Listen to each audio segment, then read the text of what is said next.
할렐루야. 지금부터 9월 4일 경건의 시간을 시작하겠습니다. 다 같이 찬송가 259장을 찬송하겠습니다.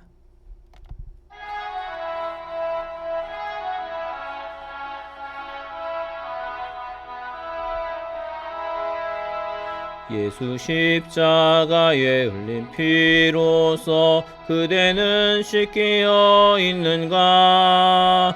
더러운 죄 희게 하는 능력을 그대는 잠의지 않은가?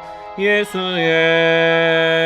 보혈로 그대는 씻기어 있는가? 마음속에 여러가지 죄악이 깨끗이 씻기어 있는가? 주 예수와 밤낮을 오늘 함께 그대는 행동을 하는가? 아무 때나 어디서나 그대는 십자가 붙들고 있는가? 예수의 보혈로 그대는 씻기어 있는가? 마음속에 여러가지 죄악이 깨끗이 씻기어 있는가? 주님 예수 다시 올 때 그대는 영접할 예복이 있는가? 그대 몸은 거룩한 곳 천국에 들어갈 준비가 됐는가? 예수의 보혈로 그대는 씻기어 있는가? 마음속에 여러가지 죄악이 깨끗이 씻기어 있는가?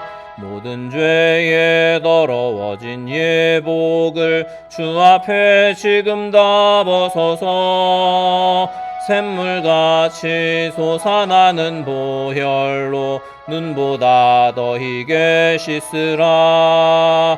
예수의 보혈로 그대는 씻기어 있는가? 마음속에 여러가지 죄악이 깨끗이 씻기어 있는가? 사도신경으로 신앙 고백합니다. 전능하사 천지를 만드신 하나님 아버지를 내가 믿사오며 그 외아들 우리 주 예수 그리스도를 믿사오니 이는 성령으로 잉태하사 동정녀 마리아에게 나시고 본디오 빌라도에게 고난을 받으사 십자가에 못 박혀 죽으시고 장사한 지 사흘 만에 죽은 자 가운데서 다시 살아나시며 하늘에 오르사 전능하신 하나님 우편에 앉아 계시다가 저리로서 산 자와 죽은 자를 심판하러 오시리라. 성령을 믿사오며 거룩한 공회와 성도가 서로 교통하는 것과 죄를 사하여 주시는 것과 몸이 다시 사는 것과 영원히 사는 것을 믿사옵나이다. 아멘. 하나님의 말씀은 여호수아서 7장 1절부터 9절까지의 말씀입니다. 여호수아서 7장 1절부터 9절까지의 말씀입니다. 함께 한 목소리로 읽겠습니다. 이스라엘 자손들이 온전히 바친 물건으로 말미암아 범죄하였으니 이는 유다 지파 세라의 증손 삽디의 손자 갈미의 아들 아간이 온전히 바친 물건을 가졌음이라. 여호와께서 이스라엘 자손들에게 진노하시니라. 여호수아가 여리고에서 사람을 베델 동쪽 베다웬 곁에 있는 아이로 보내며 그들에게 말하여 이르되 올라가서 그 땅을 정탐하라 하매 그 사람들이 올라가서 아이를 정탐하고 여호수아에게로 돌아와 그에게 이르되 백성을 다 올라가게 하지 말고 2-3천 명만 올라가서 아이를 치게 하소서. 그들은 소수이니 모든 백성을 그리로 보내어 수고롭게 하지 마소서 하므로 백성 중 3천 명쯤 그리로 올라갔다가 아이 사람 앞에서 도망하니 아이 사람이 그들을 36명쯤 쳐 죽이고 성문 앞에서부터 스바림까지 쫓아가 내려가는 비탈에서 쳤으므로 백성의 마음이 녹아 물같이 된지라.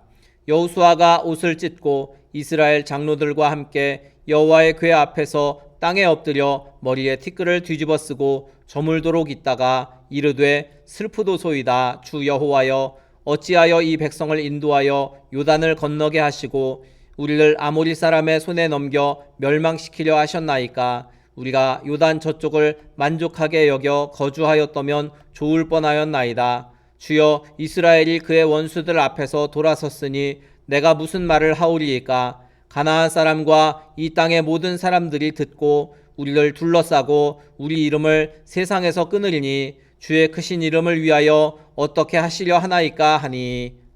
아멘. 오늘 말씀의 제목은 교만함의 결과라는 제목입니다. 많은 사람들이 성공 때문에 거기에 도취되어서 도리어 일을 그르치는 경우들이 있습니다. 큰 일을 감당하고 나서 도리어 이 작은 일에 실패하는 경우들도 많은데 그 이유는 교만했기 때문입니다.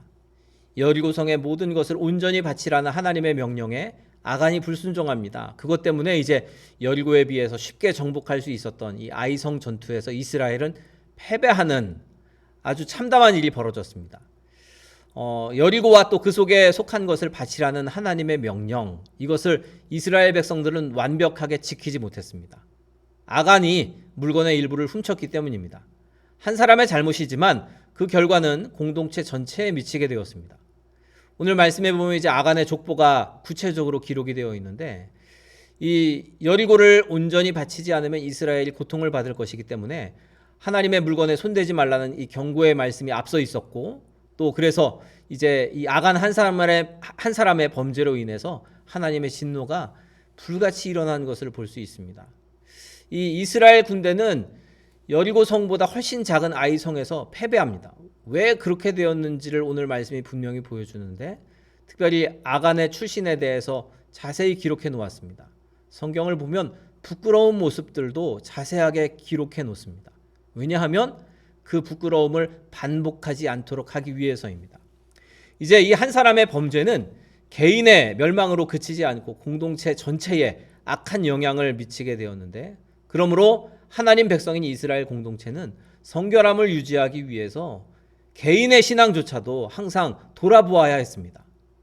여리고 전투의 승리와 또 아이 전투의 패배가 비교가 되는데, 이 두 사건은 이스라엘이 약속의 땅에서 어떻게 살아야 하는지 그 삶의 원리를 분명하게 보여주는 교훈이 됩니다. 개인의 죄를 간과해버리면 공동체에 그 영향력이 무섭게 퍼져나가게 되는 것입니다. 그래서 신앙 공동체인 교회가 이 죄를 범한 개인에게 잘 권면하고 또 필요에 따라는 징계하기도 하면서 죄의 영향력이 더 이상 퍼지지 않도록 그렇게 잘 조치하는 것이 참으로 중요합니다. 이 아이 전투에 임하는 이스라엘의 태도에 여러 가지 문제가 오늘 말씀을 보면 발견이 되는데, 가장 큰 문제는 아간이 저지른 범죄였습니다. 그리고 또 다른 문제는 하나님께 기도하지 않은 것입니다. 여리고에서 승리한 그 경험이 이스라엘 백성들을 교만하게 만들었습니다. 그들은 여리고에서 자신들의 힘으로 승리한 것이 아니다라는 사실을 기억해야 했습니다. 그들에게 승리를 주신 분은 바로 하나님이셨습니다. 하나님 앞에서 범한 죄를 해결하지 않은 상태에서 전투에 임했던 이스라엘은 결국은 패배하게 되었는데, 이 아이성의 규모를 보면 이 여리고성과는 비교할 수도 없이 그렇게 작은 규모였습니다. 그래서 이스라엘 백성들이 능히 이길 것이다 여겼는데, 그러나 이 아이성은 여리고성과는 전혀 다른 결과를 맞게 됩니다.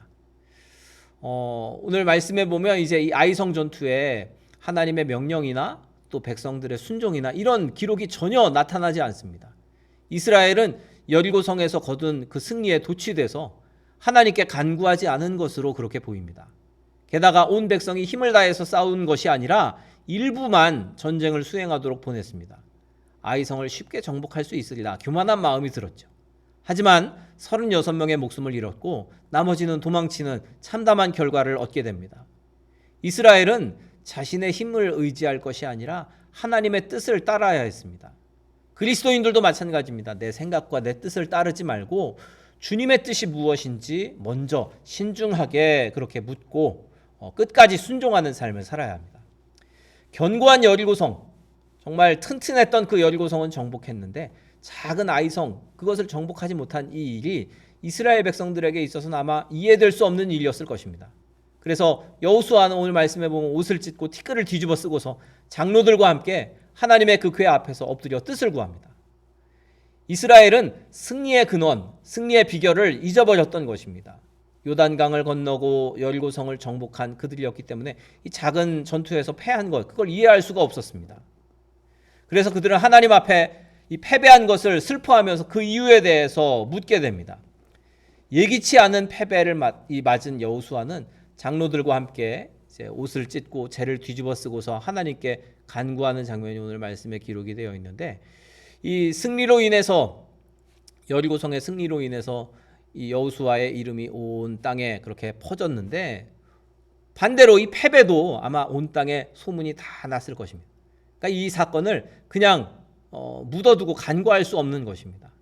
패배가 뼈아픈 것입니다. 그러나 자세히 보면 이 패배는 그리 치명적이진 않았습니다. 36명이 죽었다라는 것은 이 전쟁이 그렇게 큰 패배는 아니었다라는 것을 보여줍니다. 그리고 하나님께서는 이 사건을 통해서 이스라엘에게 분명하게 경고와 교훈을 주시는 것입니다. 이스라엘을 멸망시키려고 하신 것이 아니라, 또 완전히 패배하고 망하게 하신 것이 아니라, 오히려 이것을 통해서 이스라엘에게 깨닫게 하시는 것입니다. 교만과 불순종으로 인해서 실패했을 때 우리가 주님께로부터 멀어지지 말아야 합니다. 그리고 더욱 가까이 주님께로 나아가야 합니다. 그러면 주님께서 우리가 놓치고 있었던 실패의 이유를 깨닫게 하실 것입니다.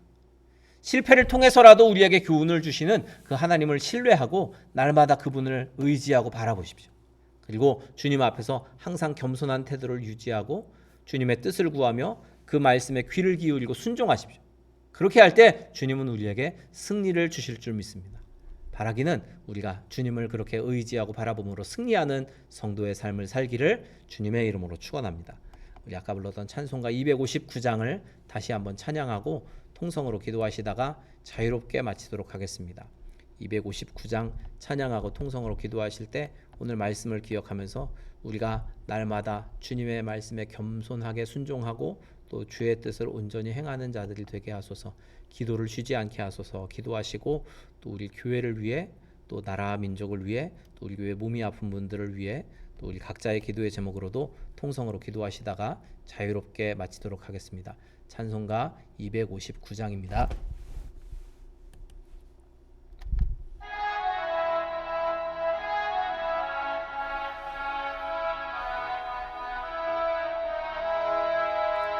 예수 십자가에 흘린 피로써 그대는 씻기어 있는가?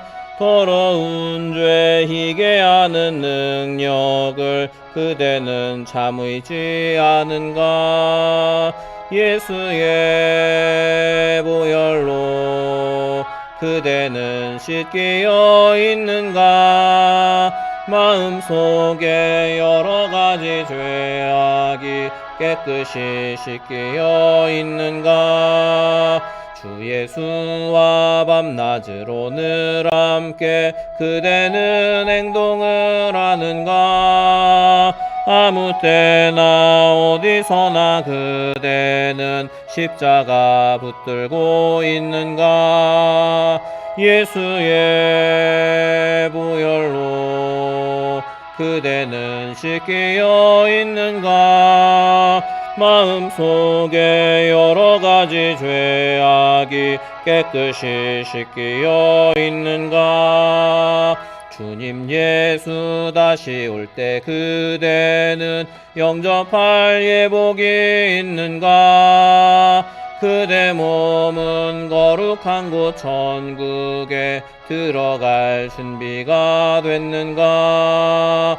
예수의 보혈로 그대는 씻기어 있는가? 마음속에 여러 가지 죄악이 깨끗이 씻기어 있는가? 모든 죄에 더러워진 예복을 주 앞에 지금 다 벗어서 샘물같이 솟아나는 보혈로 눈보다 더 희게 씻으라. 예수의 보혈로 그대는 씻기어 있는가? 마음속에 여러 가지 죄악이 깨끗이 씻기어 있는가? 주여 세 번 부르짖어 기도합니다. 주여 주여 주여